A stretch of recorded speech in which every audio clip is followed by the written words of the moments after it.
శ్రీగురుభ్యో నమః. హరి ఓం. ఈశానా సర్వవిద్యానామీశ్వర సర్వభూతానాం బ్రహ్మాధిపతి బ్రహ్మణోధిపతి బ్రహ్మ శివో మే స్వదా శివోం. పంచాంగ శ్రవణం అనేటువంటిది ఉగాది రోజు మనం జరుపుకుంటూ ఉంటాం. 2026 అనేటువంటిది తెలుగు నామ సంవత్సర ప్రకారంగా చెప్పుకోవాలి అంటే కనుక మార్చి 19వ తారీఖు నుంచి ప్రారంభమవుతుంది. అయితే కొంతమంది తమ యొక్క ఆలోచన విధానాన్ని అంటే న్యూ ఇయర్ నుంచి కొత్త జీవితం ప్రారంభం చేద్దాం, న్యూ ఇయర్ నుంచి ఒక కొత్త గోల్స్ ఏర్పరచుకుందాం, ఈ న్యూ ఇయర్ నుంచి నా జీవితంలో కొన్ని చెడు వ్యసనాలు వదిలేద్దాం, ఈ కొత్త సంవత్సరం అంటే ఆంగ్ల సంవత్సరం జనవరి 1వ తారీఖు నుంచి కూడా నేను ఇలా మారదాం అనుకుంటున్నాను, నా యొక్క ఆలోచన విధానం కానీ స్థిరాస్తులు కానీ నేను ఈ సంవత్సరం నుంచి ఇంకా అప్పులు చేయడం కానీ అప్పులు ఇవ్వడం కానీ మానేద్దామని కొన్ని నిర్ణయాలు కొంతమంది తీసుకుంటూ ఉంటారు. అటువంటి వారు జనవరి 1వ తారీఖు నుంచి 2026 డిసెంబర్ వరకు కూడా ఏ విధమైన ఫలితాలు ఉండబోతున్నాయి అనేది మాత్రం తెలియజేసుకుందాం. ఇది కేవలము ఆంగ్లనామ సంవత్సరాన్ని అనుసరించి మాత్రమే మీకు చెప్తున్నటువంటి పంచాంగ శ్రవణం. జాగ్రత్తగా వినండి, గుర్తుపెట్టుకోండి. ఇది పంచాంగ శ్రవణము కాదు. పరాభవనామ సంవత్సరం జరిగేటువంటి మార్పులు కానీ స్థితులు కానీ చెప్పడం లేదు. కేవలం ఆంగ్లనామ సంవత్సరాన్ని ఆధారంగా చేసుకుని నా జీవితంలో కొన్ని మార్పులు కానీ కొన్ని చెడులు కానీ వదిలేస్తాను ఈ న్యూ ఇయర్ నుంచి అని కొంతమంది ఆలోచించుకుంటున్న వారి స్థితులు అనుసరించి మాత్రమే నీకు ఈ యొక్క ప్రిడిక్షన్, ఈ జాతకం అనేటువంటి చెప్తున్నారు. ఇది కూడా ఎందుకు చెప్తున్నారు గురుగారు, పంచాంగ శ్రవణం రోజు చెప్పచ్చు కదా అని అంటే, జనవరి 14వ తారీఖున అనురాధ నక్షత్రం అంటే జనవరి 14 బుధవారం అండి. బుధవారం రోజు జనవరి 14 బుధవారం అనురాధ నక్షత్ర సింహలగ్నం నందు సూర్యుడు మకరంలోకి మారుతున్నాడు. దీనివల్ల కొన్ని రాసుల వారు అంటే ఉన్నటువంటి 12 రాసుల్లో కొన్ని రాసుల వారికి ఆలోచనలు మారుతూ ఉంటాయి.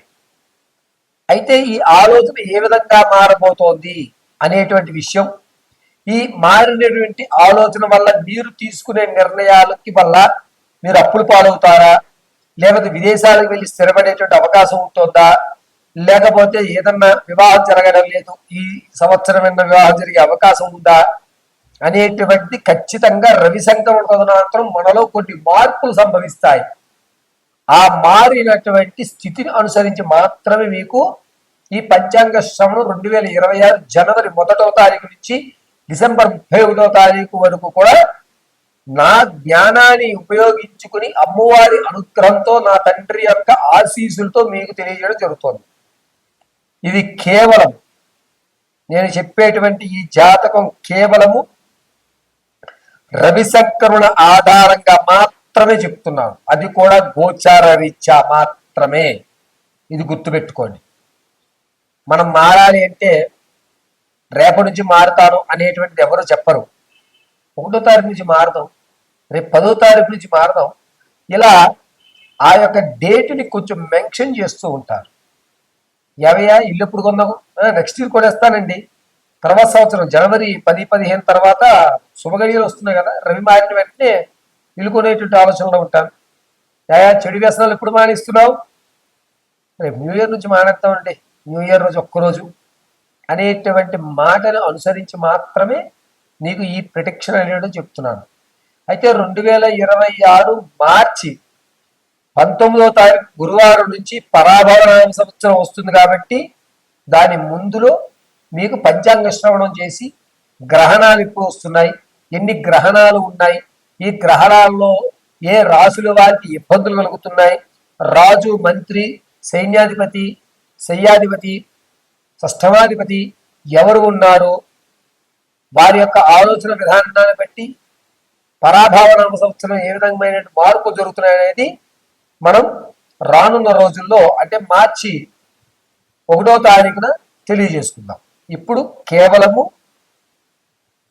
ఆంగ్లనామ సంవత్సరం ఆధారంగా జనవరి 14వ తారీఖు బుధవారం రోజు అనురాధ నక్షత్రంలో సింహలగ్నంలో సూర్యుడు మకరంలోకి మారడం అనేటువంటి దాన్ని బేస్ చేసి మాత్రమే గోచార రీత్యా మీకు ప్రిడిక్షన్ చెప్పడం జరుగుతుంది. ఇది కేవలం గోచార రీత్యా మాత్రమే. మీ వ్యక్తిగతమైనటువంటి విషయాన్ని తెలుసుకోవడానికి కింద స్క్రోల్ అవుతున్న నెంబర్ సంప్రదించండి. ఇలా సంప్రదించి date of birth, time, place of birth మాకు వాట్సాప్ చేయడం, దాన్ని అనుసరించి మీ పూర్తి జాతకాన్ని వివరించడం జరుగుతుంది.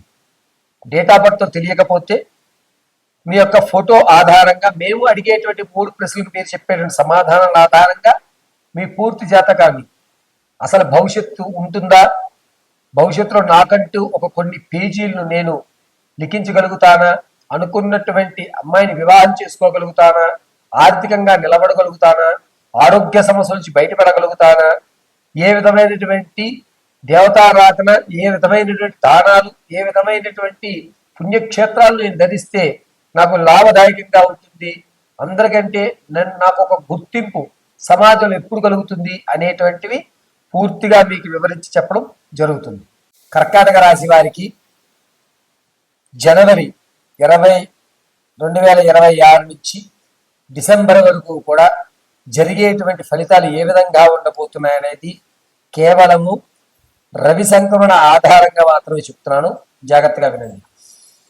ఈ యొక్క కర్కాటక రాశి వారికి జనవరి 19వ తారీఖు నుంచి ప్రారంభం చేసుకుని మార్చి 3వ తారీఖు వరకు కూడా ఇంతకు ముందు మీరు అనుకుని ఆగిపోయేటువంటి పనులు కానీ, మీకు రావలసిన ధనం ఎక్కడైతే స్ట్రక్ అయిందో ఆ ధనం మళ్ళా తిరిగి వచ్చేటువంటి అవకాశం, ఆనందమైనటువంటి ముఖ కవలిక అనేటువంటిది ఏర్పడడం, దాంతో పాటుగా ఈ 3 నెలల్లో కూడా ఎక్కడైతే మీరు అగౌరవపడ్డారో అక్కడ గౌరవం సంపాదించుకోవడం అనేటువంటి జరుగుతుంది. ఇక జూలై, ఆగస్ట్, సెప్టెంబర్, నవంబర్ ఈ 4 నెలలు కొంచెం జాగ్రత్తగా ఉండాలి.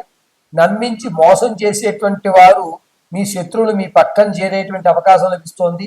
పైగా మార్చి 19వ తారీఖున పరాభవనామ సంవత్సరం గురువారం, అందులోనూ రవియుక్తంతో కలిసి ఉండడం వల్ల కొన్ని ఇబ్బందులు కలుగుతున్నాయి.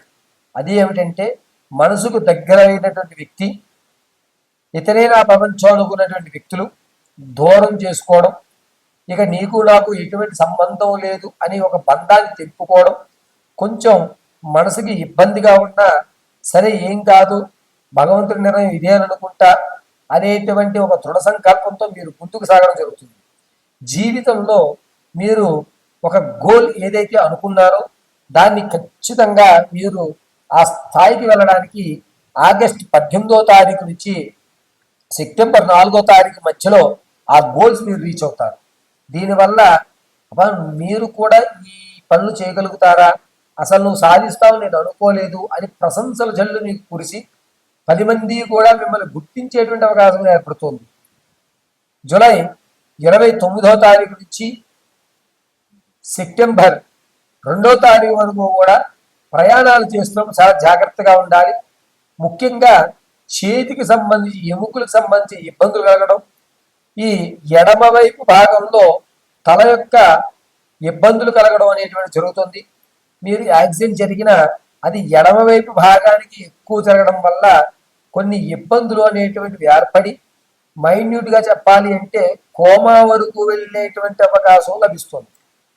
ఈ కర్కాటక రాశి వారు మీ యొక్క లావాదేవీలు, మీరు ఎక్కడైతే ఇన్వెస్ట్మెంట్లు పెట్టారో ఇవన్నీ కూడా ఒక డైరీలో రాసుకుని మనకి తెలిసినటువంటి నమ్మకస్తులకు ఇవ్వడం అనేటువంటి చాలా మంచిది. కర్కాటక రాశి వారికి రవి మకరంలోకి, అందులోనూ అనురాధ నక్షత్ర యుక్తంతో సింహలగ్నంలో మార్పు చెందుతూ ఉండడం వల్ల మీరు ఇంతకు ముందు ఏదైతే ఆలోచించారో ఆ ఆలోచన మొత్తం కోల్పోతారు. ఇది మీ ఆలోచన కాదు, నువ్వు ఇలా ఆలోచించవు, నువ్వెందుకు ఇబ్బంది పడుతున్నటువంటి ఆలోచనలు చేస్తున్నావు అని మిమ్మల్ని తిట్టేటువంటి వారు ఎక్కువవుతూ ఉంటారు. పైగా కర్కాటక రాశి వారు వ్యాపారాల విషయంలో కొంచెం జాగ్రత్తగా ఉండాలి. నవంబర్ నుంచి డిసెంబర్ 8వ తారీఖు మధ్యలో వ్యాపారం ఆల్మోస్ట్ ఆల్ ఇంకా వదిలేద్దాం అనేటువంటి స్థాయికి రావడం, వ్యాపారంలో మనకి లాభడి రావడం లేదు, దీన్ని మనం పూర్తిగా మూసివేద్దాం అనేటువంటి ఒక నిర్ణయానికి రావడం అనేది జరుగుతూ ఉంటుంది. ఈ కర్కాటక రాశి వారు ఈ సంవత్సరం అంతా కూడాను హనుమత్ ధ్యానం చేయడం లేదా హనుమత్ దేవాలయ దర్శనాలు చేసుకోవడం అనేటువంటి చాలా మంచిది. కుదిరితే కర్కాటక రాశి వారు మార్చి 23వ తారీఖున సుందరాకాండ పారాయణ కానీ లేదా మృత్యుంజయ పాశుపత హోమం కానీ చేసుకోండి. కర్కాటక రాశి వారికి కలిసి వచ్చేటువంటి అవకాశం లభిస్తుంది. పరమేశ్వర.